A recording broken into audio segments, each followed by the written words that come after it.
आं सोरनिबा फिसालानि बैसोनिसो एखे समान सोरनिबा बियायं बैसो बा सोरनिबा आं फिसौला बैसो नाथाय थेवब्लाबो खम बैसोब्लाबो मानो जों दिनैहाय राजनितिनि बाथ्रा बुंनांगौ जादों बेखिनि बाथ्राखौ आं फोरमायनो सानदों। दा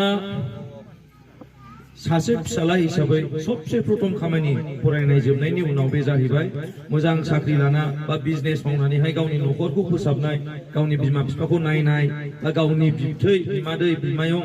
बिथांमोनखौ नायनायासो सबसे गिबिसिन दायथ' नङा होमबा? बे जाहैबाय सबसे गिबिसिन दायथ'। नाथाय थेवबो जों दिनै मानो साख्रि लाथ'वालासिनो नैबे दानि समावहाय जों राजनिति बाथ्रा मानो बुंनांदों बेखिनि बाथ्राखौ आं फोसावनो सानदों। जोंहा समस्याखौ जों बयबो मिथिजोबगौ। आदा बिक्रमआ गोबां बुंलांखाबाय जानो हागौ निस्सय। आंना बुंनांगौ बेल' जे राजनिति बाथ्रा जों मानो बुंफैनांदों जादों नोंथांमोननि सिगाङावहाय। गोबाव समनिफ्रायनो जोंहा आन्दलन खालामबोबाय थानाय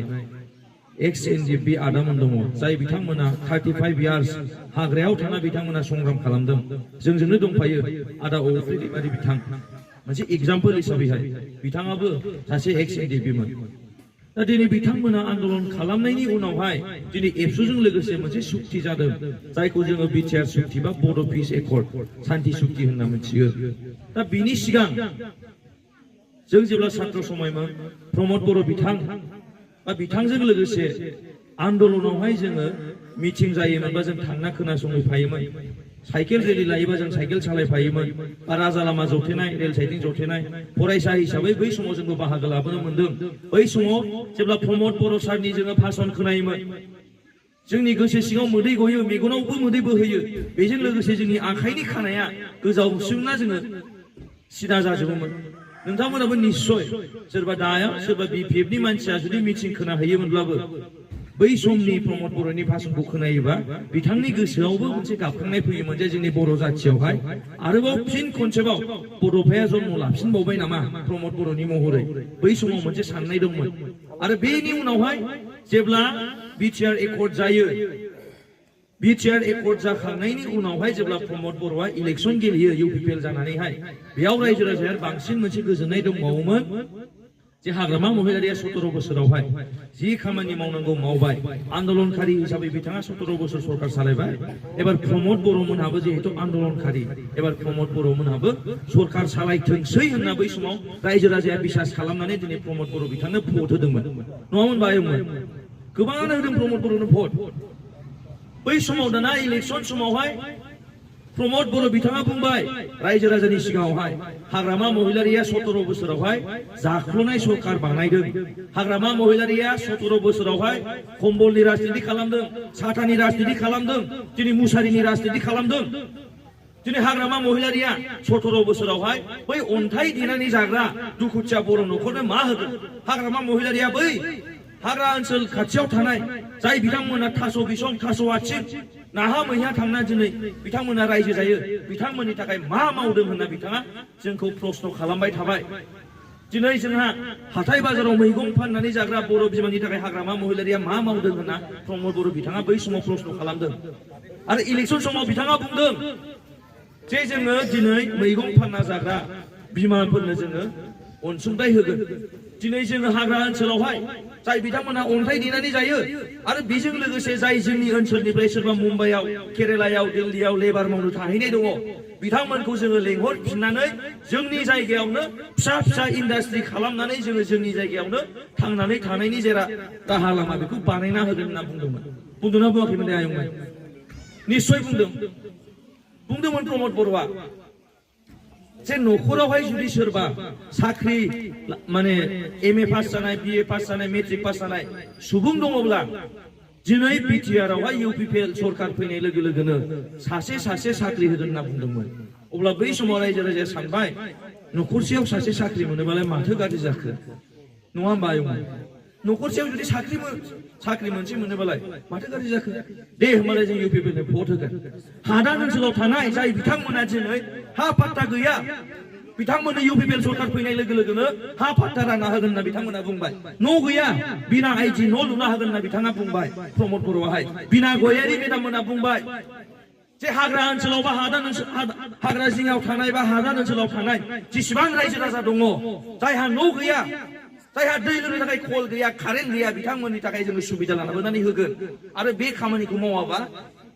नोंथांमोना आंखौ साव हो होनना बुंदोंमोन बिना गयारि मेदामा बै समावहाय बुंदोंमोन ना मादैमोनाथ' नुथारदों निउसावहाय आंनाव नांगौबा फाबानो नांथों बिदि मावाबा होनना बुंदोंमोन नाथाय दिनै जों मा नुखो इउपिपिएल सरकार फैनायनि उनाव शान्ति परिबेश फैदों होनना बुंबाय थादों बिथांमोनाहाय नाथाय इउपिपिएल सरकार फैजेननाय लोगो लोगोनो 2021 आवहाय जोंनि क'क्राझारनि साहा थानाय सेलेखा बाजारावहाय सानै एक्स एलएपि आदा सासेया जोंनि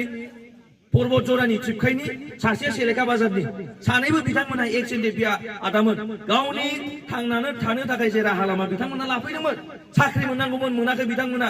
5 लाख मोननांगौमोन बेखौ बिथांमोना मोनाखै बिनिखायनो बिथांमोना दिनै बिजनेस मावनांगौ जादों सोरनिबा माइ बायस'नाय सोरनिबा ना बायस'नानै सोरनिबा बोरमा बायस'नानैहाय सोरनिबा दाउ बायस'नानै बिथांमोना सोलिनांगौ जादों माथो गाज्रि खामानि मावखो बिथांमोनखौ मा खालामखो फाव फान्दायनानै आसाम पुलिसनि गुलिनि सिखार आरो फिन खेबसेबाव जाहोबावबाय अब्ला माबोरै शान्ति परिबेश फैखो जोंनि बिटिआरआवलाय बै समाव जों प्रश्न खालामदों प्रमद बर' नोंथांनि बिटिआर सुक्ति जानायनि उनावहाय नोंथाङानो बुंदोंमोन शान्ति परिबेश फैबाय अब्ला शान्ति परिबेश फैनायनि उनावबो जोंनि बर'आहाय मानो आरोबाव पुलिसनि गुलिनि सिखार जानांखो बे नोंथांनि शान्ति सुक्ति नामा सिन्था खालाम आदा जोंसारनि बिसियाबो एक्स एनडिएफबिमोन बिथांमोना सानैजों सुक्ति जानायनि उनावहाय मोजां न'खर संसार जानसै होनना गथ' खांदोंमोन फिसा हिनजाव 14 दिनाव जादोंमोन बिनि उनावनो बिथाङा गावथारजादों होमबा बै बिसिनाव बेसे दुखु दङ सिन्था खालामनाय खनसे आदा जोंसारनि बिफा केस दङ फिसालानाहाय फैसा थाखा गैया मोसौ फानबाय न' दंमोन न'नि उखुम मुदा फानजोब्बाय थिं फानजोब्बाय दिनै गावहा थानो न' गैया मोनसे फिसा थिलेलेब न' लुना बिथाङा थागासिनो दङ बिथाङाथ' मोनसे सिमां दंमोन आंनि फिसालाया हाग्रानिफ्राय गिदिंनानै फैबाय आंनि हा फाननायखौ बायफिननानै होगोन आंनि हा बन्द'खौ सुख'गोन आंनि न' फाननायखौ लुना होफिनगोन आंनि फिसालाया न'आव फैनायनि उनावहाय अन्तत' आंनि फिसालायाहाय आंनो बिफा हिसाबै गामसा जरासे गस्ला जरासेल' बायनानै होफैसिगोन होनना मोनसे सिमां दंमोन नाथाय बे बिफाया दिनै दुखु जाना सानफ्रामबो गाबै गावनि जिबनखौहाय सोलिनांगौ जानानै दङ दिनै खयजन दिनै एनडिएफबिनि बिमामोन दङ मादैमोन एनडिएफबिनि बिफा दङ जाय बिथांमोना सिमां दंमोन आंनि फिसालाया फैनायनि उनाव साख्रि मोनसिगोन आंनि न'खरखौ थिग खालामफिनसिगोन होनना मोनसे सिमां दंमोन नाथाय दिनै मोनफ्रोमबो सिमांखौ प्रमद बर' बिथाङा फेलें खालामजोब्बाय जेराव थानाय एनडिएफबि आदामोननि बिमा बिफाजों खनसे सावरायहै नोंथांमोना जुदि खाथियाव दङबा खनसे सोंनानै नायहै बेसे दुखु दङ आंनि फिसालाया मानो सुक्ति जानायनि उनावबो मानो दासिमबो जेराव दङ बै समाव जेब्ला थांदोंमोन संग्राम खालामनो आंनि फिसालाखौ बादा होआखै आं बुंनोसो थाङाफा जाथिनि थाखाय संग्राम खालामनो थांदोंबा थां आंहा खुनु बादा गैया आलादा रायजो बड'लेण्ड मोनबानो जथेस्थ' होनना बै समाव बै बिमाया सानदोंमोन नाथाय दिनैसिमबो बिनि फिसालाया जेलाव दङ अब्ला सिन्था खालामदों बेसेबां दुखु खस्थ'जों बिथांमोना दङ अब्ला प्रमद बर'आ जुदि जोंनि थाखाय सानमारोब्ला मानो एनडिएफबि आदामोननो साख्रि होआसै रन्जन दैमारि सार दासिमबो जेलाव दङ मानो बख'नायनि बाथ्राखौ दिनै बिडिसिनिफ्रायबो मोनसेबो मेम'रेन्डाम हरा दिनै जोंनि एसेम्ब्लियावहाय आसाम एसेम्ब्लियाव लरिन सिस्टारि सारमोन दङ एमएलए लेखा गोरों मेधाबि सासे एमएलए दिनै बारग' एबसुनि जेनेरेल सेक्रेटारि जानाय बिथांमोना दिनै एमएलए जानानै मानो खनसेबो आसाम एसेम्ब्लियाव हेमन्त बिश्व शर्मानि सिगाङाव मानो बुंनो हाया जे एनडिएफबिखौ बख'नांसिगौ सुक्ति जानाया 4.5 बोसोर जाबाय मानो दासिमबो जेलाव दं होनना मानो फंसेबो खोथा सोंनो हाया दिनै दानि जोंनि एबसुनि प्रेसिडेन्ट दिपेन बर' सार जों मान होयो एबसुनि प्रेसिडेन्ट हिसाबैहाय नाथाय बिथाङा दिनै मानो खनसेबो अफिसियेलि बा फर्मेलि दिनै बिडिसि गभर्नमेन्टखौ मानो डिमान्ड खालामाखै जे नोंथांमोना मेम'रेन्डाम हरनांगौ बा दिनै आसाम गभर्नमेन्टआवहाय मानो मोजाङैहाय दिनै एमएलए सारमोनखौ मानो बुंहोआखै बेनो जोंनि मोनसे गिनाय जे जोंनि जाथिया बबे लामाजों थांगासिनो दङ आदैमोना आयंमोना आन्दलनखौ मोनाखै नङा मोनबोजोबदों मादैमोनाबो जाय बैसो जानाय बिथांमोनाबो आन्दलनखौ मोनबोजोबदों एबसु आन्दलन पिडिसि आन्दलन BDC accord BAC accord BTR accord दिनै एनडिएफबिनि आन्दलन मोनजोबदों सोरबाया रेप खालामजाबाय सोरबाया आर्मि पुलिसजों गाग्लिजाबाय जोंनि बर' बिफाफोरा सोरबा जोख्रुब जाबाय दिनै सोरबा बेंगुरा जानानै दङ सोरबाया सिनस्रि जानाय जानानै दङ दिनै बे खस्थ' खालामनायनि बिनिमयावहाय जों मा फिथाइ मोननो थांगासिनो दङ बेखौ जों सिन्था खालामनाया गाहाम दिनै एनडिएफबि आदामोनखौ प्रमद बर' बिथाङा अमानि स्किमनि गेजेरजों अमा फिसिनाय फोरोंगासिनो दङ बोरमा फिसिनाय फोरोंगासिनो दङ आरो NDFB आदामोनहा आलादा रायजो बदलेण्ड नांगौ होननासो संग्राम खालामदोंमोन प्रमद बर' नोंजों अमा फिसिनो फोरोंजानो थाखाय नोंनि अमा स्किमाव बाहागो लानो थाखाय बिथांमोना आन्दलन संग्राम खालामाखैमोन साख्रि होदोब्ला NDFB आदामोनखौ लिडार बानायदो सोरखौबा कन्ट्रेक्टर बानायदो साबा 10 जन मिलायनानै इन्डास्ट्रि लुना होदो बिथांमोना गावनि सोलिनांगौ जे राहा लामा बेखौथ' बानायनानै होदो थेर बेथेर खालामजोब्बाय हाग्रामा महिलारि BLT सुक्ति जानायनि उनावहाय जाय BLT आदामोनहा साख्रि लानायनि बैसोआव जयगथा दङ बिथांमोननोथ' साख्रि होदों हाग्रामा महिलारि सारा नङा होमबा बै समाव हाग्रामा महिलारि साराथ' आर्मि साख्रि होथारदों होआखै नङा अब्ला नोंथांनि इसेबां गिदिर सुक्तिया मानो साख्रि मोनसेबो होनायासै NDFB आदामोननो बे जोंनि गोसोआव रोहो रोहो हाबनानै दङ नंखायनो जों दिनैहाय थिरांथा लादों जे जोङो खम बैसोनि व्यक्तिबाबो राजनितिनि बाथ्रा बुंनो समायाबो जाथिखौ बासायनायनि मुङावहाय जों बुंगोन जों सोंगोन जा सोंनो अधिकार दङ दा जोंखौ मा खालामो दुम दाखाल खालामनानै एखम्बा अपेनलि पाब्लिकनि सिगाङाव बुनानै जोंखौ जोंनि गोसोखौ लोरबां खालामनो नागिरो एखम्बा समावहाय बिथांमोना जोंखौ केस होनानैहाय जोंनि गोसोखौ लोरबां खालामनो नागिरो नाथाय जों गैया जोंनि जारिमिनाव दङ आन्दलन खालामबोनाय अब्ला जोंनि बैसोआथ' दा जों सिलाय हमहैनाङा राजा लामा जथेहैनाङा होमबा जोङो दानि परिबेसाव थानानै मोनसे मोजां सुबिदा मोननानैबाबो जों मानो दिनै जाथियाव अलखद जानाय समाव जों मानो सिरि थानो गोदो स्कुल मोजां गैयामोन लामा दालां मोजां गैयामोन न' बां मोजां गैयामोन गारि मटर साइकेल गैयामोन थेवबाबो जोंनि आयं जोंनि जाय सिगांनि दैदेनगिरिफोर बिथांमोना आन्दलन खालामबोदों अब्ला जोङो गारि घोड़ा इसेबां मोजां दा अबस्थायाव दङ लामा दालां दंजोबो होमबा दानि जे सोलिबाय थानाय गाज्रि अबस्था बेखौ जों मानो सोंखारिनो हाया जों लाइमोनफोराहाय दा गतिके बेनो आं बारा गोबाव बुंनो सानला आं मोनसेल' बाथ्राखौ लास्ट बुंनो सानदों प्रमद बर'आ जे बुंबाय थायो हाग्रामा महिलारिहाय कम्बलनि साथानि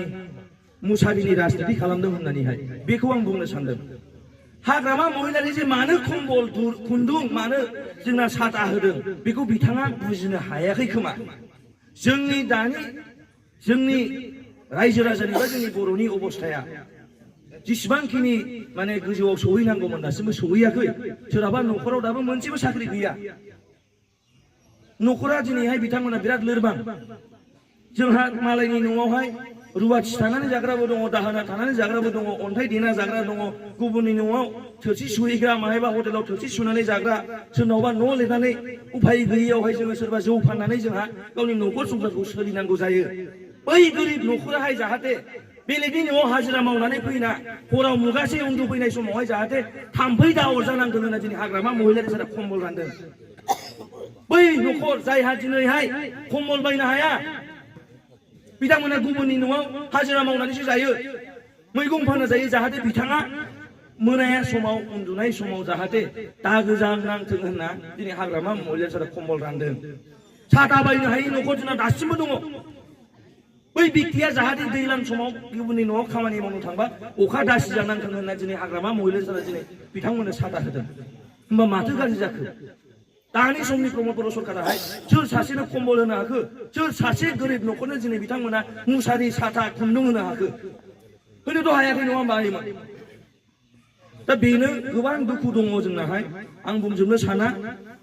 बुंनांगौआ बेल' जोबथायावहाय प्रमद बर'आ खुनु दिन जोंनि रायजो राजानि मोजांनि खामानि मावगोनखौ जों नुवाखै आरो निस्सय जोंनि रायजो राजायाबो दिनैनि दिनाव बुंगासिनो दङ जे प्रमद बर'आ मालाबाबो रायजोनि मोजां खामानि मावग्रा व्यक्ति नङा बिथांनि खुगायाव खालि थगायनाय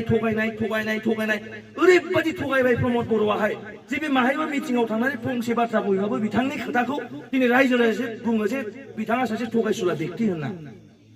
गतिके खावलायबाय सुद्ध बसुमतारी साराहाय नोंथांमोननि गामि खाथिनिनो